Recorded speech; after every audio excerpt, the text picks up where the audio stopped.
ഭാവി എന്ന് വരണമെന്ന് കലണ്ടറിൽ നോക്കി തീരുമാനിച്ചിരുന്ന ഒരു കമ്പനിയെക്കുറിച്ച് ചിന്തിച്ചിട്ടുണ്ടോ? അവർ വെറും ഒരു ബിസിനസ് ആയിരുന്നില്ല, ലോകത്തിൻ്റെ ടൈം കീപ്പറായിരുന്നു. നമ്മുടെ കയ്യിലിരിക്കുന്ന ഫോണിന് എത്ര വേഗത വേണം, കമ്പ്യൂട്ടറുകൾ എത്ര ചെറുതാകണം എന്നൊക്കെ തീരുമാനിച്ചിരുന്നത് ഇവരായിരുന്നു. വേഗത എന്ന ആശയത്തിൻ്റെ തന്നെ മുഴുവൻ കുത്തക അവകാശപ്പെട്ടിരുന്നവർ. ഭാവി ഒരു ചൊവ്വാഴ്ചയിൽ വരുമെന്ന് ഇവർ പറഞ്ഞാൽ ആ ചൊവ്വാഴ്ചയ്ക്ക് വേണ്ടി ലോകം മുഴുവൻ ശ്വാസമടക്കി കാത്തിരുന്നൊരു കാലം ഉണ്ടായിരുന്നു. പക്ഷേ ഇന്ന് ആ സാമ്രാജ്യത്തിന് എന്തു പറ്റി? അവർ തകർന്നു പോയിട്ടില്ല. ഓഫീസുകൾ ഇപ്പോഴും തുറന്നിരിപ്പുണ്ട്, ബാങ്ക് അക്കൗണ്ടുകളിൽ കോടിക്കണക്കിന് രൂപയുമുണ്ട്. എന്നിട്ടും സ്വന്തം കോട്ടയ്ക്കുള്ളിൽ തന്നെ വഴിയറിയാതെ നിൽക്കുന്ന ഒരു രാജാവിനെ പോലെയാണ് അവരിന്ന്. കിരീടം തലയിലുണ്ട്, പക്ഷേ പടയാളികൾ ആരും രാജാവിനെ ഭയപ്പെടുന്നില്ല. ഇതൊരു ടെക്നോളജി കമ്പനിയുടെ വീഴ്ചയുടെ കഥയല്ല, മറിച്ച് വിജയം എങ്ങനെയാണ് ഒരാൾക്ക് കെണിയായി മാറുന്നത് എന്നതിൻ്റെ കഥയാണ്. നമ്മളെ അജയ്യരാക്കിയ അതേ നിയമങ്ങൾ തന്നെ എങ്ങനെയാണ് പിന്നീട് നമ്മുടെ ചങ്ങലകളായി മാറുന്നത് എന്നതിൻ്റെ പാഠമാണ്. ആധുനിക ലോകത്തിൻ്റെ ശില്പികളെന്ന് വിശേഷിക്കപ്പെട്ട സിലിക്കൺ സാമ്രാജ്യത്തിൻ്റെ അധിപന്മാരായ ഇൻഡൽ എന്ന മഹാമേരുവിന് എന്താ പറ്റിയത്?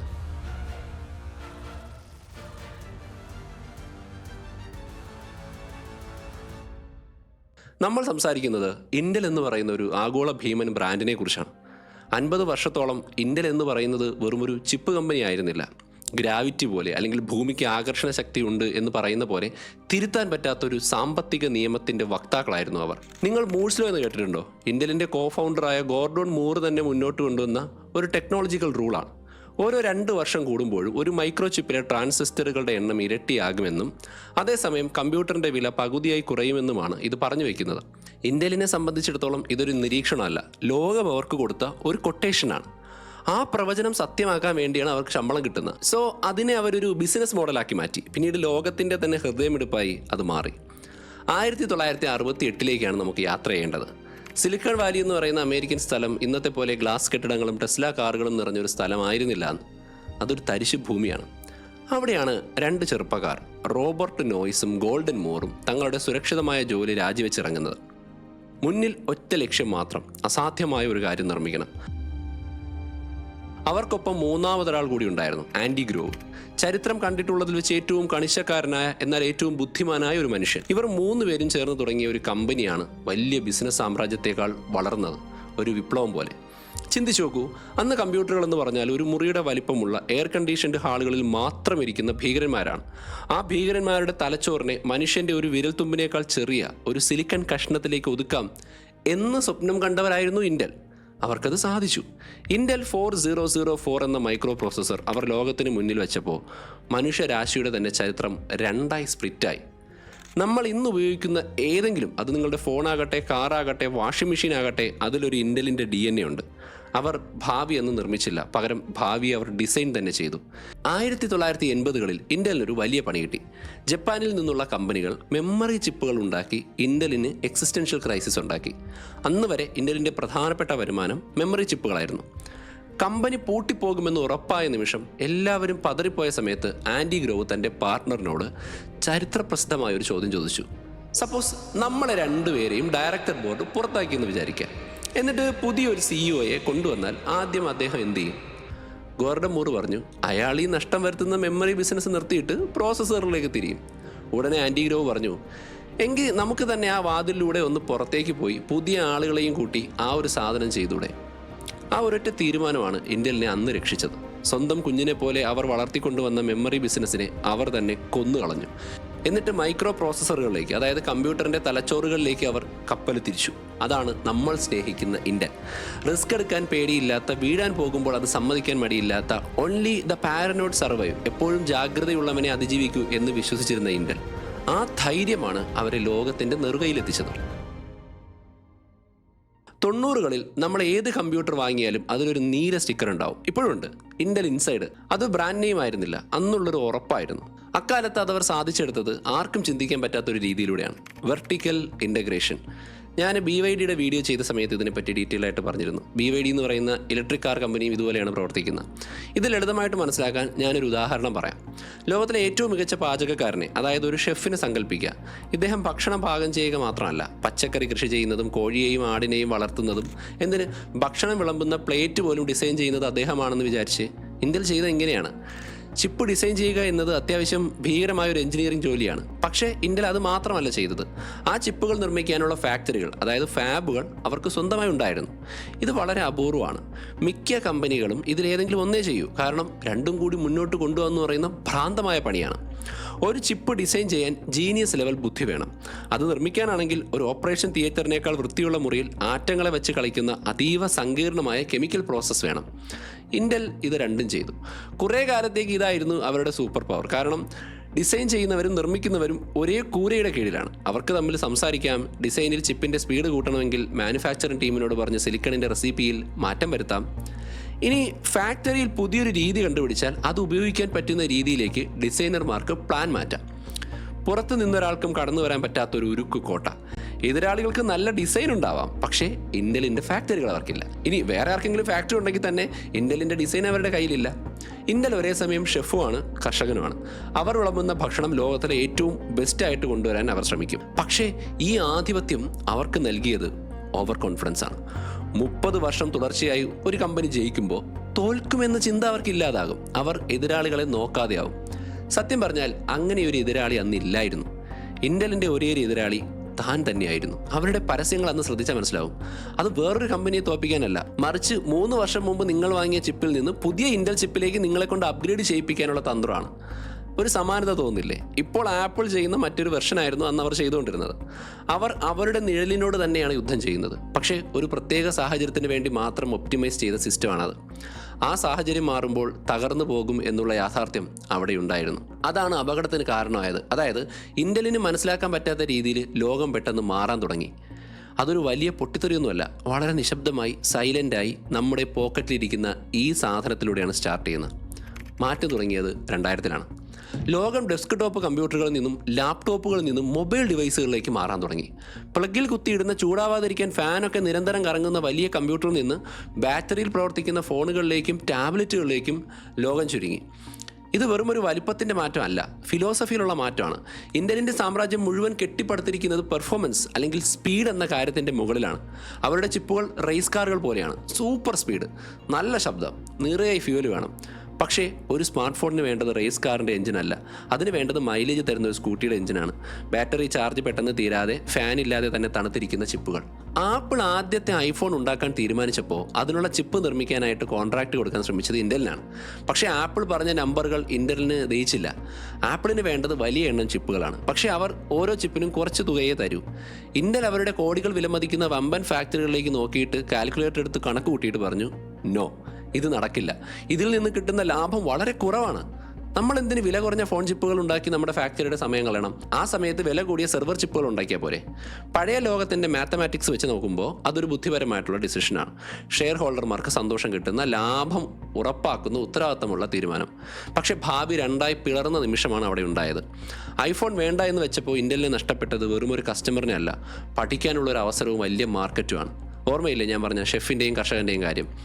ഇന്റൽ ഇല്ലാതെ മൊബൈൽ വിപ്ലവം തുടങ്ങിയപ്പോൾ കുറഞ്ഞ പവറിൽ പ്രവർത്തിക്കുന്ന കമ്പ്യൂട്ടറുകളുടെ ലോകം വേറെ കമ്പനികൾ ഏറ്റെടുക്കാൻ തുടങ്ങി. മൊബൈലുകൾക്ക് വേണ്ടി ARM എന്ന് പറയുന്ന പുതിയ ആർക്കിടെക്ചർ വേണ്ടി വന്നു. അതുണ്ടാക്കാൻ പുതിയ നിർമ്മാണ രീതി വളർന്നു വന്നു. ഇവിടെയാണ് ഒരു കമ്പനിയുടെ തെറ്റ് എന്നതിൽ നിന്ന് സിസ്റ്റത്തിൻ്റെ തകർച്ചയിലേക്ക് കഥ മാറുന്നത്. ഇന്റൽ അവരുടെ വെർട്ടിക്കൽ ഇൻ്റഗ്രേഷൻ എന്ന കോട്ട കാത്തു സൂക്ഷിക്കുമ്പോൾ ബാക്കിയുള്ള ലോകം വേറൊരു രീതിയിലേക്ക് മാറുകയായിരുന്നു. ചിപ്പ് ഡിസൈൻ ചെയ്യുന്ന ആപ്പിൾ, എൻവിഡിയ, ക്വാൽകോം തുടങ്ങിയ കമ്പനികൾ ഒരു വശത്ത്, ചിപ്പ് നിർമ്മാണം മാത്രം ചെയ്യുന്ന തായ്വാനിലെ TSMC പോലെയുള്ള കമ്പനികൾ മറുവശത്ത്. ഈ TSMCയെ കുറിച്ചും ASML കുറിച്ചും ഒക്കെ നമ്മൾ വീഡിയോസുകൾ ചെയ്തിട്ടുണ്ട്, നിങ്ങൾക്കത് നമ്മുടെ ചാനലിൽ കാണാം. ആദ്യം ഇന്റൽ ഇതിനെ നോക്കി ചിരിച്ചു. എന്നിട്ട് ഡിസൈൻ ചെയ്യുന്നവൻ അമേരിക്കയിലും ഉണ്ടാക്കുന്നവൻ തായ്വാനിലും ഇരുന്നാൽ എങ്ങനെ ശരിയാവാനാണ് എന്നുള്ള ലൈൻ സ്വീകരിച്ചു. സ്വന്തം വീട്ടിൽ തന്നെ എല്ലാം ചെയ്യുന്നതാണ് ക്വാളിറ്റിക്ക് നല്ലത് എന്നവർ പറയാൻ തുടങ്ങി. റിയൽ മെൻ ഹാവ് ഫാബ്സ് എന്നൊരു ചൊല്ല് പോലും അന്ന് സിലിക്കൺ വാലിയിൽ ഉണ്ടായിരുന്നു. അതായത് യഥാർത്ഥ ആളുകൾക്ക് സ്വന്തമായി ഫാക്ടറി ഉണ്ടാവും. പക്ഷേ ഈ പുതിയ മോഡലിന് ഒരു സീക്രട്ട് വെപ്പൺ ഉണ്ടായിരുന്നു എന്ന് ഇന്റൽ കണ്ടില്ല. അതിൻ്റെ പേരാണ് സ്കെയിൽ അഥവാ വലിപ്പം. തായ്വാനിലെ TSMC ഒരു കമ്പനിക്ക് വേണ്ടി മാത്രമല്ല ചിപ്പ് ഉണ്ടാക്കുന്നത്. ഇന്റൽ ഒഴികെ ബാക്കി ലോകത്തുള്ള സകലർക്കും വേണ്ടി അവർ ചിപ്പ് ഉണ്ടാക്കും. അവരാണ് ആപ്പിളിനും എൻവിഡിയയ്ക്കും ഫോൺ കമ്പനികൾക്കും വേണ്ടി എല്ലാം പണിയെടുക്കുന്നത്. ഇതിൻ്റെ ഗുണം എന്താണ്? വോളിയം. ചിപ്പ് ബിസിനസ്സിൽ വോളിയമാണ് നിങ്ങളുടെ ഗുരു. ഓരോ തവണയും നിങ്ങൾ നിങ്ങളൊരു സിലിക്കൺ വേഫർ ഉണ്ടാക്കുമ്പോൾ നിങ്ങൾ പുതിയതായി എന്തെങ്കിലും പഠിക്കും, ഒരു തെറ്റ് കണ്ടെത്തും, അത് തിരുത്തും. ലോകത്തിന് മുഴുവനായിട്ട് വേണ്ടി നിർമ്മിക്കുന്നത് കൊണ്ട് TSMCക്ക് ഇന്റലിനേക്കാൾ വേഗത്തിൽ കാര്യം പഠിക്കാൻ പറ്റി. ഇന്റലിനേക്കാൾ വേഗത്തിൽ അവർ തെറ്റിതിരുത്തി. ഇന്റൽ ഒരു ഗുഹയിലിരുന്ന് തപസ് ചെയ്യുന്ന ഒറ്റപ്പെട്ട ഒരു ജീനിയസിനെ പോലെയായി. എന്നാൽ TSMC ഒരു തിരക്കേറിയ ചന്ത പോലെയായിരുന്നു. അവിടെ 1000 കച്ചവടക്കാരിൽ നിന്ന് അവർ ഓരോ നിമിഷവും പുതിയ കാര്യങ്ങൾ പഠിച്ചു. മെല്ലെ മെല്ലെ ശിഷ്യൻ ഗുരുവിനേക്കാൾ കേമനായി.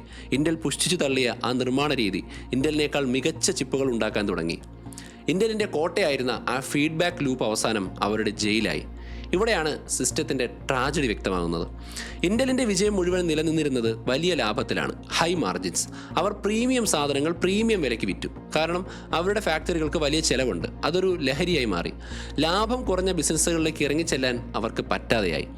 ആഴമുള്ള വെള്ളത്തിൽ മാത്രം പൊങ്ങിക്കിടക്കാൻ പറ്റുന്ന വലിയ കപ്പൽ പോലെയായിരുന്നു അവർ. പുതിയ അവസരങ്ങൾ ഉണ്ടായിരുന്ന ആഴം കുറഞ്ഞ തീരങ്ങളിലേക്ക് അടുക്കാൻ അവർക്ക് പറ്റിയില്ല. പിന്നീട് മൊബൈലിലേക്ക് വരാൻ അവർ ശ്രമിച്ചു. കോടിക്കണക്കിന് ഡോളർ അതിനായിട്ട് ഒഴുക്കി.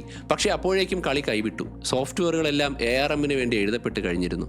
ഇന്റൽ പണം കൊണ്ട് എറിയുകയായിരുന്നു. പക്ഷേ വിപണിയുടെ അടിത്തറ തന്നെ മാറിയ അവസ്ഥയിൽ പണം കൊണ്ട് മാത്രം കാര്യമില്ലാതെയായി.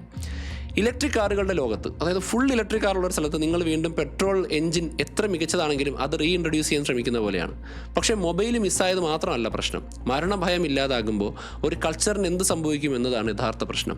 വർഷങ്ങളായി ഇന്റലിൻ്റെ നിർമ്മാണത്തിൽ, അതായത് മാനുഫാക്ചറിങ്ങിൽ പ്രശ്നങ്ങൾ വരാൻ തുടങ്ങി. അവരുടെ പ്രശസ്തമായ ടിക്ടോക്ക് ഷെഡ്യൂൾ തെറ്റാൻ തുടങ്ങി. ഒരു വർഷം ചിപ്പ് ചെറുതാക്കും, അടുത്ത വർഷം ഡിസൈൻ മാറ്റും. ഇതായിരുന്നു രീതി.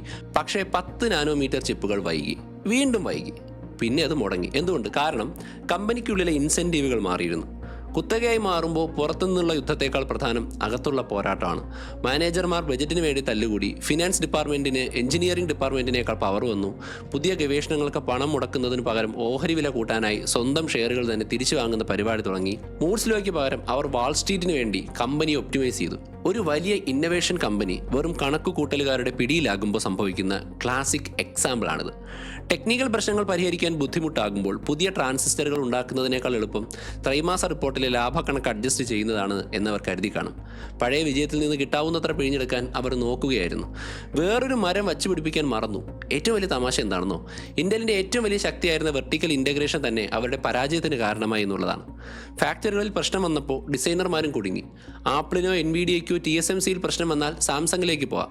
അവർക്ക് ഫ്ലെക്സിബിലിറ്റി ഉണ്ട്. പക്ഷേ ഇന്റലിൻ്റെ ഡിസൈനർമാർ ഇന്റലിൻ്റെ തന്നെ ഫാക്ടറിയെ വിവാഹം കഴിച്ച അവസ്ഥയാണ്. ഫാക്ടറി വൈകിയാൽ ലോകത്തിലെ ഏറ്റവും മികച്ച ഡിസൈനർമാർക്ക് കൈയും കെട്ടി നോക്കി നിൽക്കാനേ പറ്റൂ.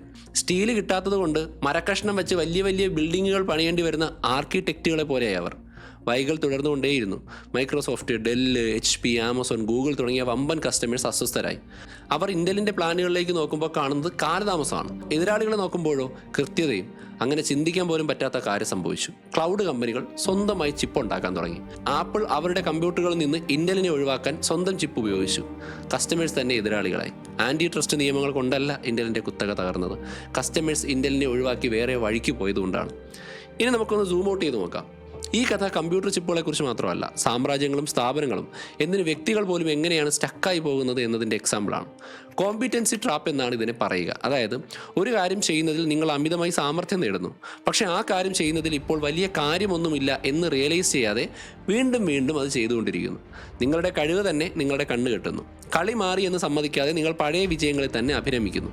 ഇന്റലിന് പണം ഉണ്ടായിരുന്നു, ചരിത്രം ഉണ്ടായിരുന്നു, ബുദ്ധിരാക്ഷസന്മാരായിട്ടുള്ള എഞ്ചിനീയർമാരുണ്ടായിരുന്നു. പക്ഷേ അവർ പരിഹരിച്ചു കൊണ്ടിരുന്നത് തെറ്റായ പ്രശ്നങ്ങളെയാണ്. അവർ പഴയ ചിപ്പുകളുടെ സ്പീഡ് കൂട്ടി. പക്ഷേ ലോകത്തിന് അതല്ല വേണ്ടത്. ഊർജ്ജം കുറഞ്ഞ AI പ്രവർത്തിക്കുന്ന ചിപ്പുകളാണ്. NVIDIAയുടെ നേതൃത്വത്തിൽ AI തരംഗം ആഞ്ഞടിച്ചപ്പോൾ ഇന്റൽ വീണ്ടും കാഴ്ചക്കാരായി. കാരണം AIക്ക് വേണ്ടത് മറ്റൊരു തരം കാൽക്കുലേഷനാണ്, വേറൊരു ചിന്താരീതിയാണ്. ഇന്റൽ എന്ന കൂറ്റൻ കപ്പൽ നേരെയാണ് പോയിക്കൊണ്ടിരുന്നത്.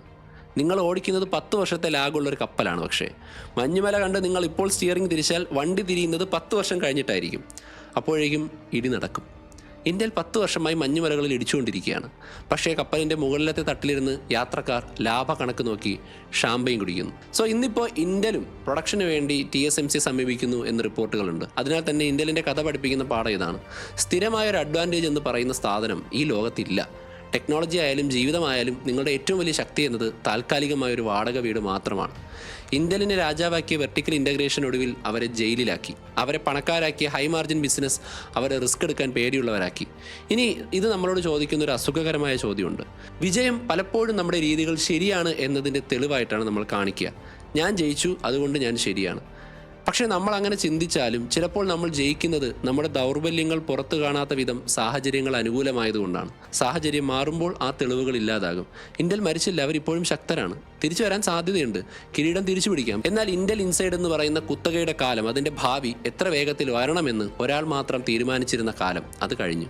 ഒരു രാജാവ് ഭരിച്ചിരുന്ന ലോകത്ത് നിന്ന് പലർ ഭരിക്കുന്ന കുഴഞ്ഞു മറിഞ്ഞ എന്നാൽ മനോഹരമായൊരു പുതിയ ലോകത്തേക്കാണ് നമ്മൾ എത്തിയിരിക്കുന്നത്. വിജയം എന്നത് പിടിച്ചെടുത്ത് സംരക്ഷിക്കാൻ പറ്റുന്ന ഒരു കോട്ടയല്ല, അത് മൂടൽ മഞ്ഞിൽ വേഗത്തിൽ നീങ്ങിക്കൊണ്ടിരിക്കുന്ന ഒരു ടാർഗറ്റാണ്. അത് പിടിച്ചടക്കി എന്ന് കരുതി നിങ്ങൾ അവിടെ തന്നെ നിന്നാൽ ആ ടാർഗറ്റ് മഞ്ഞിലേക്ക് മാഞ്ഞു പോകും. ഒടുവിൽ എല്ലാം തികഞ്ഞ ശക്തനായ എന്നാൽ ആർക്കും വേണ്ടാത്ത ഒരാളായി നിങ്ങൾ അവിടെ തനിച്ചാകും. നന്ദി.